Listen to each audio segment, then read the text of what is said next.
What does it take to make workshops work? And how can we facilitate collaboration that sticks and leads to results? My name is Miriam Hatness, and with the Workshops Work podcast, I am on the mission to find the magic ingredients that make workshops work. Today with me on the show is Anamaria Dorgo, and we geek out about community building. No, in fact, she shares all her knowledge and expertise and so many golden nuggets on what it takes to build engaged, thriving communities, and what facilitation skills will be your best friend in this process. So stay tuned. And by the way, if you don't have pen and paper at hand to take your own notes, why don't you scroll down to the show notes to download my free one-page summary. Now, enjoy. Anamaria, super excited to have you on the show today. Thank you for having me. It's great to be here, to be honest. It's a dream come true. Yay! I remember we met a few years ago already. Yes, I think it's over 2 years now, Miriam. No, we've met. Yeah.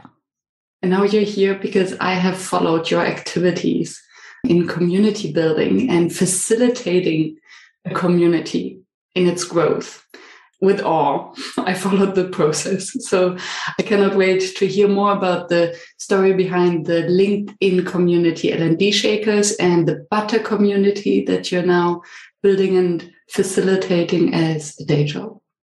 Yes, happy to share. Happy to share all my secrets. Yeah, whether we can call this a day job. Yeah, well, it kind of is, right? But it's like a playground. It feels like a playground. Yeah. Nice. And let's start with the beginning. When did you start calling yourself a facilitator? And actually, do you? I do. I mean, it depends in which rooms I find myself. I'm sometimes calling myself an L&D professional. Sometimes I'm a facilitator. Sometimes I'm a community builder. Sometimes I'm all of the above. I think that sometime around 2 years, probably longer, 2 years ago, I started hosting more workshops, more sharing, learning spaces or community events. Like that was by the time I was working as L&D manager, and also the whole L&D Shakers started. So that's kind of like my first encounter with facilitation. And so when facilitation as a skill kind of like landed on my radar, I was delivering already trainings, and I thought, oh, I need to know this facilitation thing. I need to learn this. This sounds like something important, something that might be useful in my work. So I have to learn how to facilitate. And my usual route when I'm dipping my toes into something I don't know is to either research a lot or to enroll in a class, which is what I did this time. So I enrolled into what I thought it's like an facilitation course. And it turned out to be a advanced facilitation master class by Daniel Stillman, who was here in Amsterdam. So it was a face-to-face thing. And I was thrown into the deep ends of facilitation because it wasn't geared towards people that are just starting. So my first encounter was really harsh. So I took some time to reframe it from failure to learning back then.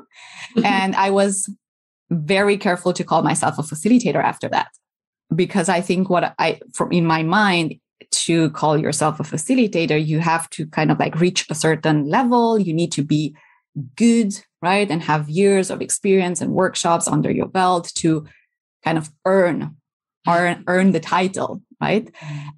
And then at one point, and I don't even recall the context, I kind of made this connection between being a facilitator and calling yourself a traveler. So if you were to leave your current life behind and pack everything in a backpack, right, and start to travel the world, if after a while you will meet someone and they will ask you, hey, Miriam, what are you? What do you do? Like you would be like, I'm a traveler, right? And it wouldn't matter that you only traveled 2 countries and you have, I don't know how many more to go. You are a traveler because you're doing it. And then I thought, like, why can't facilitation be the same, right? I am facilitating. Yes, I might not be the best at it, but I am doing it. So I am a facilitator. So that's how I kind of like started to call myself a facilitator, although you're never done, right? Like you're never there. That doesn't exist in any skill or any profession, actually. Yes. And especially I think in facilitation, because it's so broad, there's so many facets, and there's no, what makes a good facilitator? It really also depends on the group. one facilitator might be very suitable for one group, but not so good for the other. Yeah. So who are we to judge? Yeah. Well, actually, listening to your podcast or to Liane's podcast, I realized like, oh, wow, even people that, this is their job, this is what they're doing for years, they're still learning. So this is a never ending process of becoming and re-becoming and reinventing and changing and just honing that skill. And then I said, you know what, just call yourself a facilitator and see what happens. And Yay. I mean, nothing happened, like people were like, okay, fine. So yeah. Not like someone would say, how dare you? No, not at all. No. Wow. And I'd be curious to hear, because you said you were giving trainings and then you realized that you wanted to learn the skill of facilitation. So what makes for you the difference between a trainer who's just training and a trainer who's facilitating? So the difference is quite noticeable, I guess, when you see two trainings that are led differently. And it boils down to a couple of things. And the first thing that comes to mind is this very strong need to control what's happening in a training as a trainer. And in a way, it makes sense, right? Because as a trainer, you're the expert sitting in front of a group, you're the subject matter expert, and you're passing that, that knowledge onto the group. So the dynamic already, when you say this is the training and this is the trainer, the dynamics between the group and the trainer are different, right? And it's rightly so, because the dynamic is different. The power. Exactly. Like the exchange is different. And we know that as a facilitator, you're not the expert, you're the expert of the process, but actually the focus is not on you. It's on the group and whatever they have to go and achieve as a group.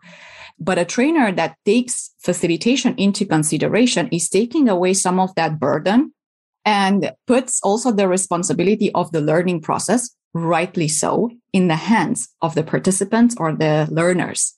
And I guess that years back as a trainer, you somehow were managing that training in such a detail and leaving absolutely no space for emergence, because you were like, I need to do this now in my way, otherwise they will not learn. And a trainer that facilitates is aware that that's not just a reality. That's not how people learn. People, even in a training session, people make sense of what's happening differently. So do we allow space for those conversations to happen? Do we allow space for people to learn from each other?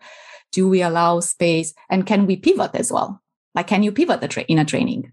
If you see that, oh, they're not getting it, are we able to pivot? And I think that pivoting on the go, it's inherently a facilitation skill. And maybe trainers by default, they're like, I have my agenda, I have my curricula, I have to go through this because this is what I have to learn. Yeah. But if you invite your, the facilitation in, you can achieve better results if you're listening to the needs of the group and adapt to them. Thank you so much for walking us through this distinction. And I think I rarely heard such a precise and thought-provoking distinction. And what I hear is trust. So the facilitating trainer trusts the group that they can go to the places, and the trainer is rather providing input and holds the space for the group to also, for this experiential and maybe emergent learning. Exactly. And that the trainer does not necessarily know it all. Maybe, yes, the content, but the way how the content is absorbed and what parts of the content are more important for some participants than for others. Yeah. Leave this to the group. Shared responsibility. I like that. And if I can share one thing from that masterclass that I attended, at one point we had to facilitate something and we were spread in small groups. And then the group decided that I should be the facilitator. And so the activity, it doesn't really, I can't even recall what the activity was, but I do recall the debrief of that activity so vividly, because someone from the group turned to me and said, Anamaria, you are like a manager. Oops. You are like a manager with the group. you want the group to bend to your will and to your expectations. And that's just not what facilitation is. And it hurt so bad. Like, I was like, oh my God, but even from the first moment I heard it, I said, I am, because I was a manager. Like, my role was to lead teams. And in trainings, I was behaving very much as hey, I'm the trainer. And now everyone has to do what I have to say because I know what we're talking about here. And you're just like soaking it in, right? And that was my first encounter with facilitation. And it was like, it touched me to the core because I will never forget those words. I feel with you. And I can only imagine that these are the moments where, yes, it hurts so badly, but it forces you to change something and to recognize. So this is actually the kind of radical candor we need in order to progress and to put in the work. Because then it comes back again to the trust, right? It's you can also be a facilitating manager, trusting your team that they know how to do the things and that your way is not necessarily the only truth. Yeah, exactly. And it almost feels like then facilitating a community is the next big step. And I can even imagine that the danger or the risk of falling back into these old habits of being a manager, a community manager, I think that's also a word that is usually used, but you cannot manage a community. Well, you're going to tell me whether you can manage a community. I mean, Miriam, that's exactly what happened with my experience as community builder. And I'm still learning that. I'm still in that process of learning to trust and let go of my own filters and definitions. I'm still there, but I'm very much aware of it. And I guess that was for me when I kind of like eased into community building.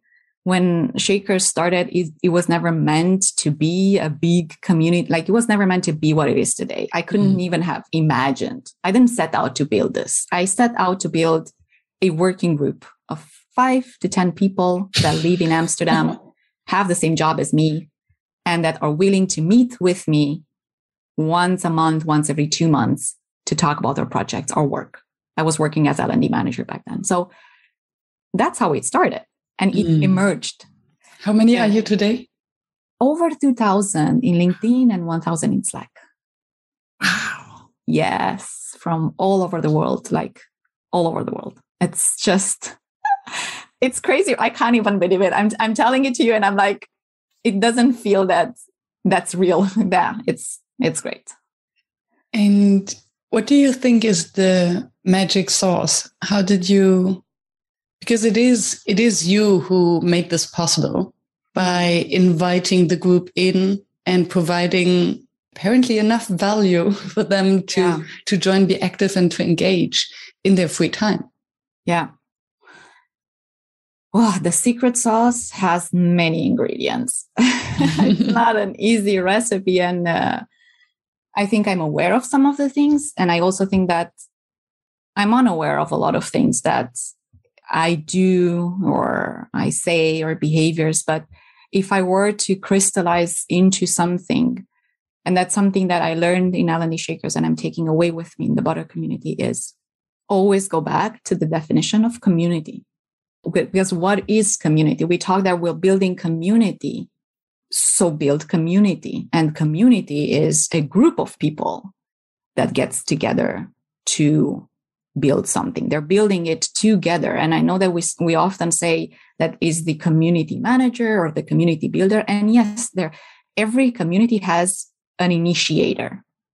And that initiator sometimes rallies another person or another 2 people. And then there's a small group. And then it snowballs because they start creating value. And then they see that it's valuable. So they invite their friends, their colleagues, other people that might take value. So then that network gets bigger and bigger and bigger. And it always revolves around that core, which encompasses that person with the initial idea, which in the case of the Shakers was myself, right? But it was very clear from the beginning that I want to be part of the community. I want to feel that it's a community that we're building together, that people are adding their pieces of the puzzle to the big image, and that I'm not managing. So that was my aware. I was very aware of that. That was my speech. That was my discourse.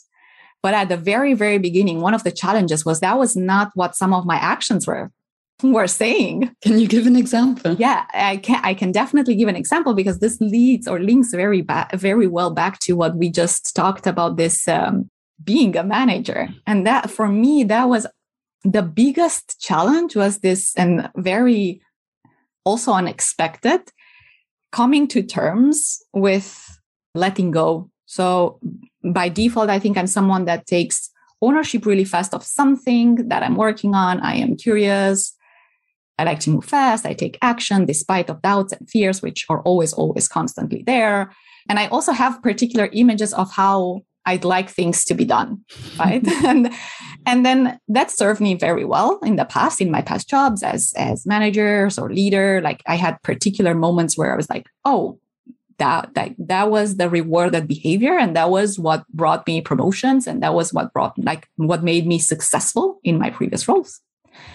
But then I learned that it doesn't really work with building collective learning spaces or communities, right? And so I really had to stop, and it wasn't a moment, right? So don't imagine that it was a moment in time where I clicked and then magically, miraculously, everything changed and I became a different person. It's a whole process, but I need to let go of this, what perfect looks like for me, of controlling everything, on putting down my glasses and looking through other people's lenses and hold space for others and allow them to make the community their own. And this is why I said, like, go back to the definition of community always, even as community builder, because you can set up a framework, you can set up a guide, and we can talk about why that's important, like that container, both in community building as well in facilitation, but also it's not yours. It's not yours. So although I was very convinced of everything I'm telling you now, like cognitively, like in an awareness level, I was like, that's how it's supposed to be. But then I was finding myself, a lot in the position of tweaking other people's work, some feedback, because their ideas weren't matching my ideas. And of course, they weren't, because they were their ideas and they were not my ideas. And I was trying a lot to mold things were coming from other members to my expectations. And that was really wrong. And I guess that what helped me a lot make that change, and I can say that I'm very fortunate for that, is that in the community, I was surrounded by people that cared enough and sometimes just as much about that space that we were creating to call me out. And someone actually told me, Anamaria, you cannot allow someone to take responsibility over something and say, hey, this is yours, and then go back and change their work. Because then what's the point of doing it? What's the point of me doing it anyway? Wow. And then, I mean, what can you say in that moment? It's like, it's a major aha moment. And I also realized that particular moment, I realized that if I put too much of me, and if I mingle too much in other people's projects, the ways of doing things, the way they communicate, and it's like, in community, it's like everything. And even this details, like visuals and the way we document things, like all of those nitty-gritty, like even there, I was like, but I would probably put this thing here and not there, right? And I realized that when I mingle too much and I put too much of Anamaria in their process, I am actually somehow robbing them of the opportunity for them to learn and to fully immerse themselves in this learning process that being an active part of a community of practice means. Yeah. And I was benefiting of that process. Like, I was having the time of my life, while through my control, kind of like robbing people of the same opportunity that I was enjoying and that was driving me to do this work. Yeah. So thank you for this open sharing. I want to appreciate that. And also, I think it says a lot about you as a person, that in the community, someone feels empowered to share this feedback with you. I think although it hurts, I can just imagine how much it hurts to be called out. I hope that you also see how reassuring and empowering this is for you as a leader. Yeah. That someone would trust you, that they can give you the feedback and it's well received and will lead to the change that they want to see. So that's beautiful. And it reminded me of this tension we have as facilitators between participating and facilitating. And you mentioned that you wanted to be part of the community yourself. So you wanted to participate. That's why you started it. Yeah. And then to be in this tension of is participating. And that's why I think in facilitation, we often say you cannot participate and facilitate at the same time because you get attached. Yeah. And that's what I heard from your description, how you coped with this process of getting attached, taking a step back, providing the floor for others. And still, I think it is, as you describe, it's a process because yes, you don't want to tweak everything and to put Anamaria on every piece of the process and design and way of doing. And still, I think, especially for the beginning, you do need this one person who is maybe a little bit too strict because otherwise it is difficult for the community to find their shared purpose and their soul. Yeah. Yeah.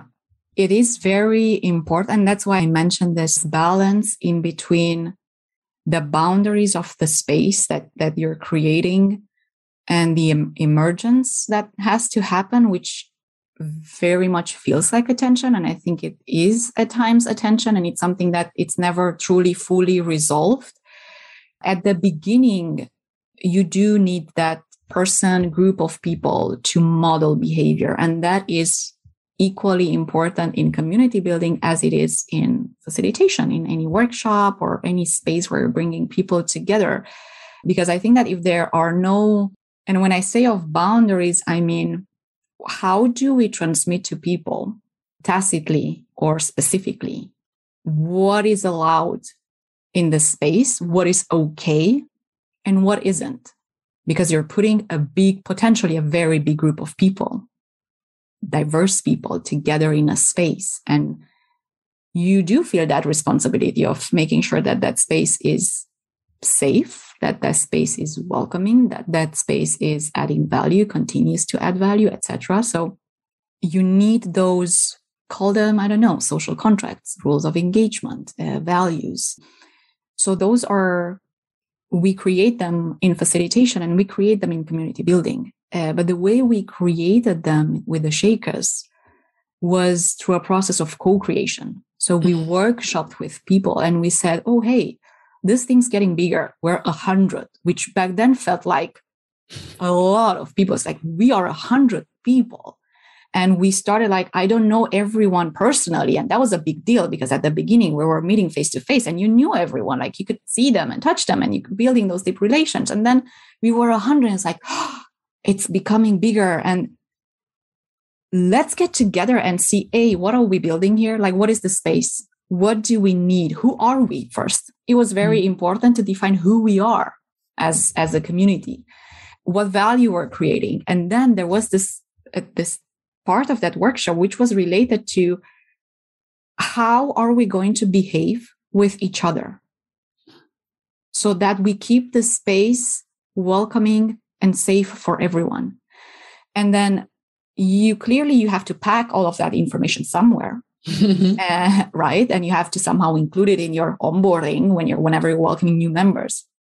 But then you have to model it over and over and over again. In the beginning, and it's a group of very small people that are modeling, but as new members are being added to that space, that is what they see. So a lot of people are asking me, how do you keep this space so free of your typical like commercial bombing or selling or stuff? We keep that space free because A, we have a strict no selling policy, and B, because that was like clear from day number one. That's how we modeled behavior, and that's what we told people. And everyone that joins the space, it's like it's very rarely that we see this behavior happening, because people are like, I don't see this behavior here. This behavior is not welcomed here. And in facilitation as well as in community building, if you don't have that container or those boundaries, two things might happen. One is that there will be those people that will not know what is okay, what is not okay, how can I behave? And they will be paralyzed by that, by not knowing, and they will not contribute at all. They will be like, I don't know what is expected, what is frowned upon. I really don't want to put myself on the spot and do something that is not allowed. So I better not do anything. Mm-hmm. And then there are the others on the other side of the coin, which will be like, oh, there's no boundaries here. So I can take the space that I want to take, shine the spotlight only on my accomplishments, push my agendas, and so on and so forth. So that's those boundaries and that modeling of behavior. It's crucial from the very beginning. And if you can co-create it, it's even better. Thank you for walking us through. As a facilitator, do you ever find yourself stuck in a rut using the same activities over and over again? Or do you find yourself without a plan B, even though we know that things never go according to plan? That's why we made facilitator cards. I'm Meg Bolger. I'm a professional facilitation geek and the CEO of Facilitator Cards. Facilitator cards are the helpful nudge you need to get more creative in your workshops. They're a pocket-sized tool that you can use offline to create agendas and backup plans for your virtual and in-person facilitations. And for Workshops Work listeners, you can get a free set of wet erase markers to use with your facilitator cards by using the code WorkshopsWork at facilitator.cards. That's facilitator.cards and enter WorkshopsWork at checkout. And I see so many things you're doing that are just our second nature as facilitators. Yeah. And I wonder, similar to the question initially, what is the difference between a trainer and a facilitating trainer? What is the difference between a community builder and a facilitating community builder? Or between a community manager and a community facilitator? Yeah. So I don't really think that I have the full or the correct answer to this, but I can share from my experience or what I see happening in other communities, and especially from some of the struggles that other community designers or builders are sharing with me whenever I have the chance to exchange with someone. And it is this challenge that we never really truly had with the Shakers of lack of what community builders or L&D professionals or maybe facilitators call engagement. Right? So it's all about engagement somehow, right? All the time. Whether you're in learning, you're in building communities, they are not engaged. People are not engaged. Like this is the magic thing that we need. Without engagement, no community. Without engagement, no community. Just a bunch of rightly people. so, right? Mm-hmm. But how do we create that engagement then? And for me, engagement is the result of your community managing style. If you're the manager, the owner, or if you're the enabler and the facilitator of that space, that will make the whole difference. So I tell people, don't get stuck and think of how to create engagement. Look at how you behave. Even the words you're using when you talk to people, they matter a lot. You can say, I came up with this idea, or you can say, we came up with this. How might we solve this? What value do we want to create, right? So it's all about this, going back to the definition of community. It's a space built by community members, everyone together. And then it's this, again, just like a facilitator putting on the weight of that, the success of that space on your shoulders. And if it's working, it's on you. And if it's not, it's on you. And I'm like, it's not really, right? So surely you can enable it. And that's where this community builder as facilitator comes. And some tools are workshops, putting people together, co-design and co-creation spaces, opportunities, have very good feedback channels from in between the members. What do they like? What do they don't like? How do we capture that feedback? How do we action on that feedback? How can we improve, etc.? Those are all parts of this facilitating mindset. And on the other side, you have this one person and everyone looks at them because like no one is asking the members, why are you here? What can we create together? And there's concept, what can I create for them? How can I design something to build their engagement? And I'm like, you don't, that's very hard. That is really hard to take the responsibility of engaging a massive group of people. Like, who knows how to do that? Yeah. No one, right? So if you have a big follower and those are your followers and all they have to do is look at you and admire you and you give away from that's your followers, but that's not a community. So if you want to build a community, you need to be more of a facilitator, right? Yeah. And what I experienced with the NeverDoneBefore community is there was the one thing that made all the difference, I think, when we started to connect them with each other around a meaningful purpose or a challenge. So suddenly said, okay, we encourage you, we build a mentorship program where they would join forces. So they couldn't facilitate or host a workshop by themselves. They had to find a buddy within the community. And so the opportunity for them to connect together around a shared challenge made all the difference.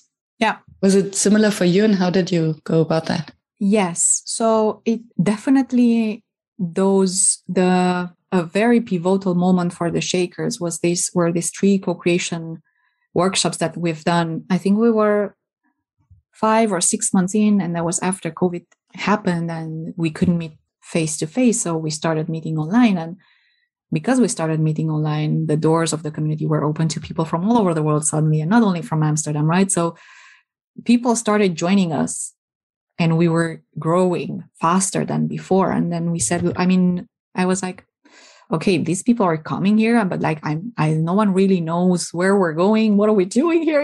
It's like, because it felt that it was turning into something else that I didn't expect. And so I didn't know what to do. And then we run these workshops and we said, I don't have to figure it out. And I constantly went to this thing is not mine. This thing is ours. This is not mine. I don't have to have all the answers. And then we brought people in, and it was eye-opening because, of course, I had my expectations, right? Inevitably. But the community came up with solutions to problems, current problems, and even anticipating potential future problems as we grow.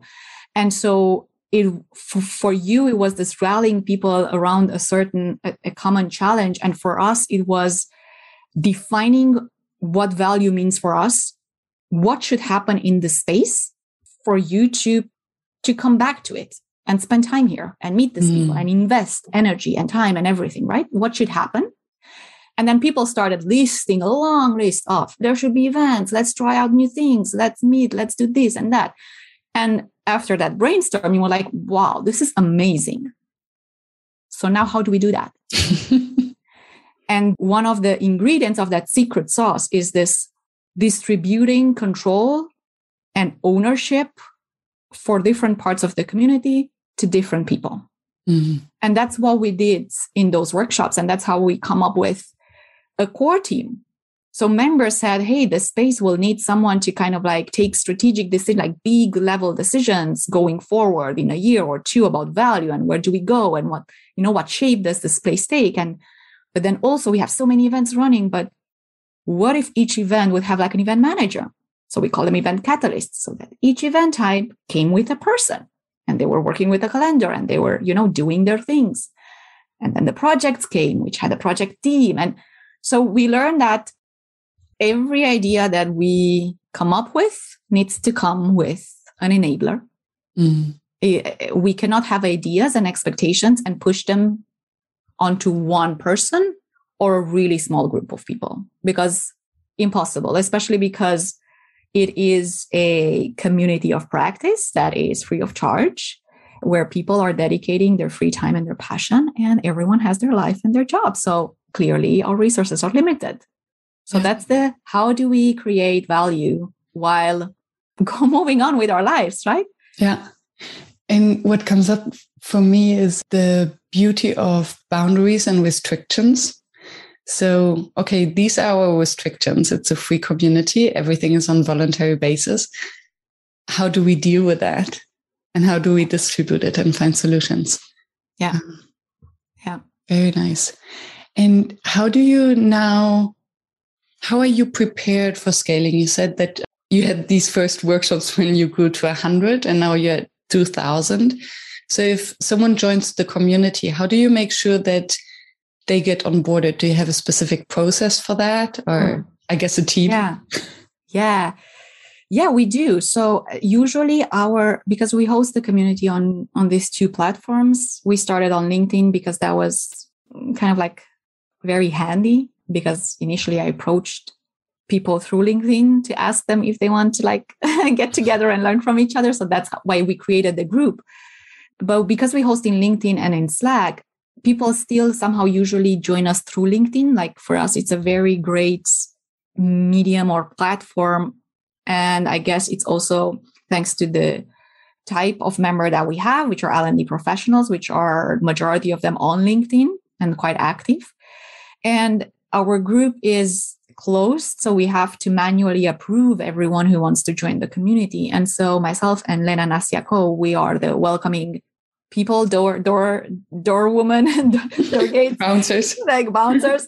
And so we switch, like 2 weeks it's me, 2 weeks it's Lena, then it's me, then it's Lena. And so whenever our turn comes, we look at every single person that joins the community. And if they do have something related to learning, they're welcomed by a personal message. And in that personal message, we give them the minimum information they need to know. So we have a Notion hub where they can find literally everything about the community. So we send them there. We tell them specifically to read the rules of interaction in the community and to abide by them at all times. So we mention that specifically in that welcome message. We tell them where they can find events. We tell them what is happening on LinkedIn. We tell them that we have a Slack and why do we have a Slack and what is different in Slack and why should they join Slack. We have a survey where we capture information about who they are and mainly their current challenges. What are they hoping to gain from being part of this community? What do they need? And how can they contribute? I think that's also important to ask from the get-go. So it's like, what do you need? What are you going to take? And also, what are you going to give back? And we specifically mention that in this space, this is a space created by everyone. So in this space, treat it like your personal learning playground.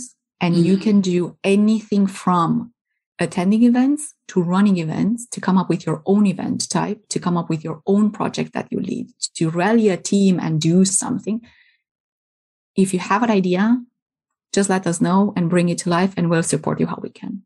And so we close that message. And once a month, we have a community socializing event, and it's purely based on networking. And so we're tagging always all the new joiners and new members in that posts, so they're aware of it and they can join and live a bit the spirit of the Shakers. So this is how we welcome members and make sure that they are up to speed with the most important information that they need to know when they start. Wonderful. Thank you so much for walking us through. And it's interesting also to hear how you're working with the different platforms. Yeah. The interaction between LinkedIn and Slack and Notion for the information repository. Yeah. And now you started a few months ago a job as a community builder for Butter, which is a video conferencing tool. And I wonder what is different, because you said that the limitation of the L&D Shakers is clearly it's voluntary.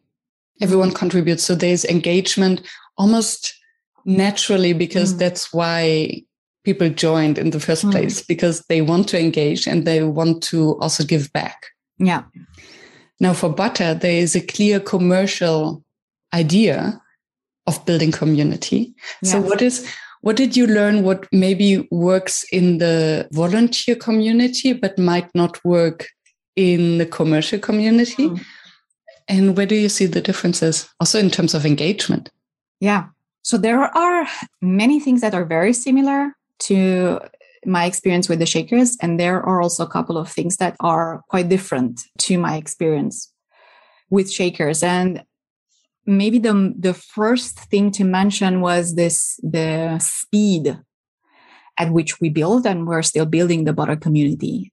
Because when we started that process, we kind of mapped what is it that we're trying to build. So we entered building that process with a clear understanding on how that space should look like and what should it enable for both the members as well as the company, because it is a community it's a hybrid community, right? So it is a community of practice for anyone that works in facilitation or would like to improve their facilitation skills.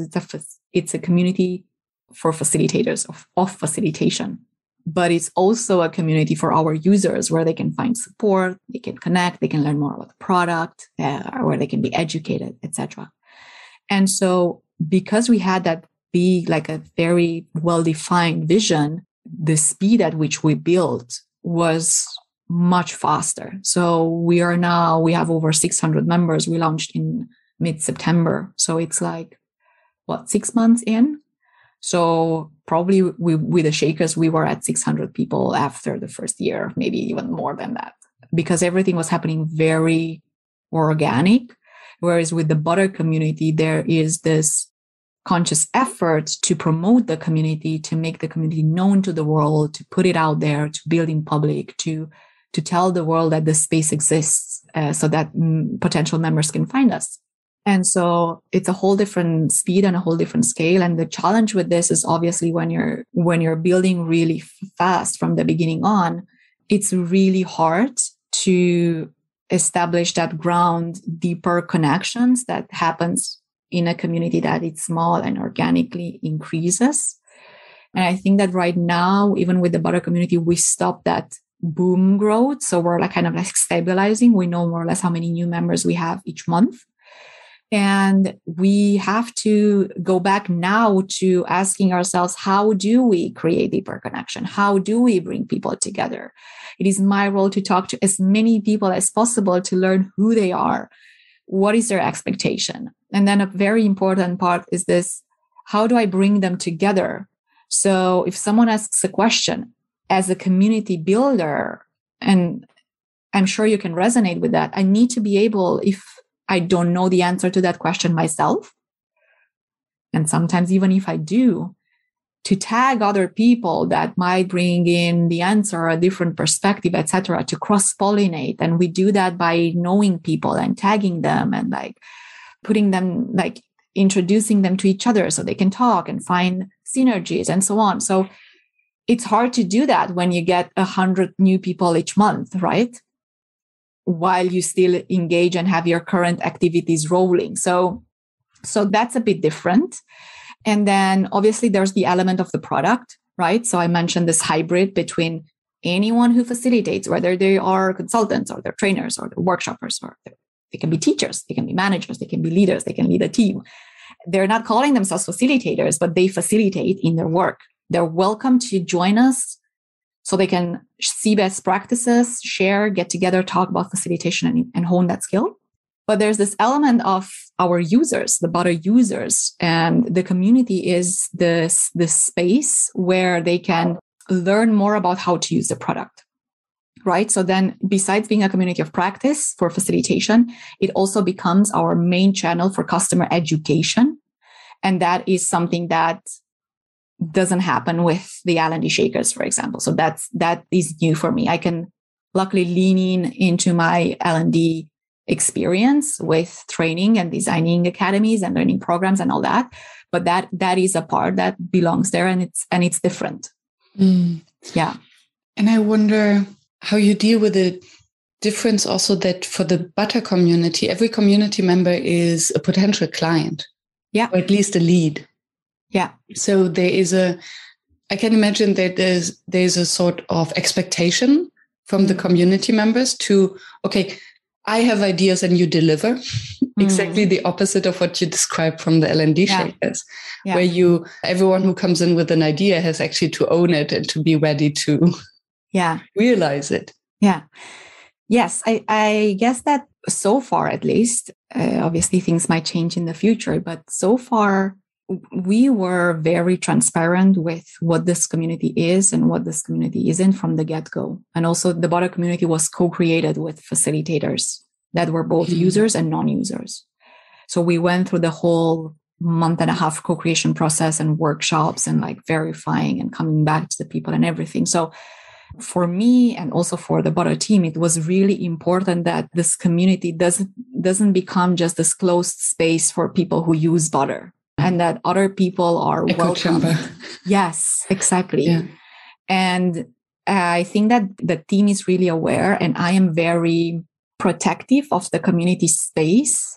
And we have really clear boundaries in terms of sales, if you want, when it comes to bringing the product into the community. And that happens very rarely. And it happens as a side effect of the things we're doing to learn and connect and nurture the community. So clearly, like all of our events are hosted in Butter, right? So we talk about facilitation and it's about facilitation, but we have so many people that have their first encounter with the product through a community event, right? So is that a funnel? Yes. But is this the reason why we're doing it? No. Do we stay there and count everyone who knew Butter or not? Also no, right? So, but it is a side effect of us creating that space for those events, those sharing and learning spaces, and for putting it out there. And it's definitely a process. So I can't say that we are yet at the level where L&D Shakers is. And I mean, we're 6 months old and Shakers is 2 years old, right? But I see some patterns, and I see some patterns because I lean a lot in my experience with the Shakers to try to emulate or recreate that magic, if you want, in the Butter community. And one of the things is the core team. So I'm getting paid for this, right? Like this is my job. Someone pays me a salary to build this space. But I need help.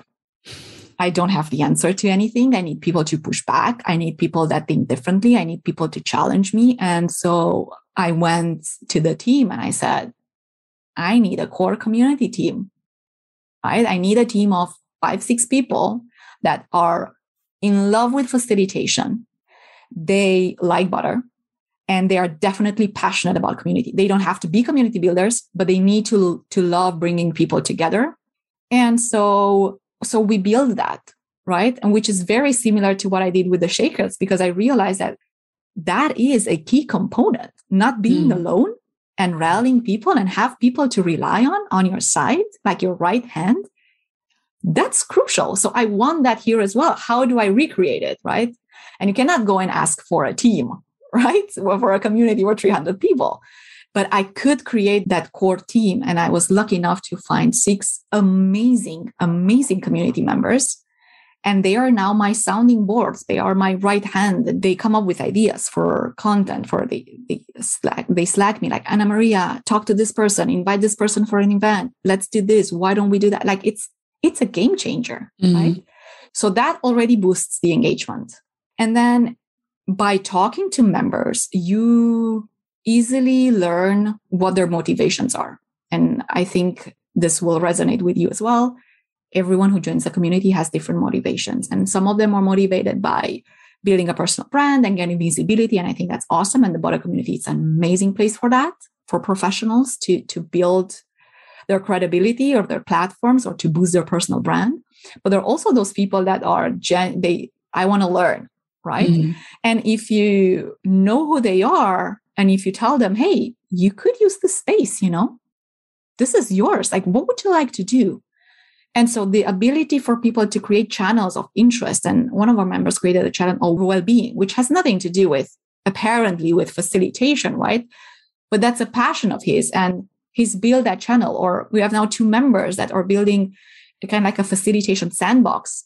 And they are driving this project for anyone who would like to learn by doing. And that's something that you have in the NeverDoneBefore as well, right? So it's starting. We're getting there.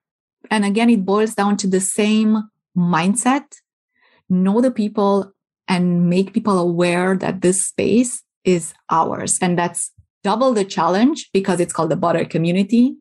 because I'm unemployed at a company, right? So it's double the challenge, but it's definitely possible to do that.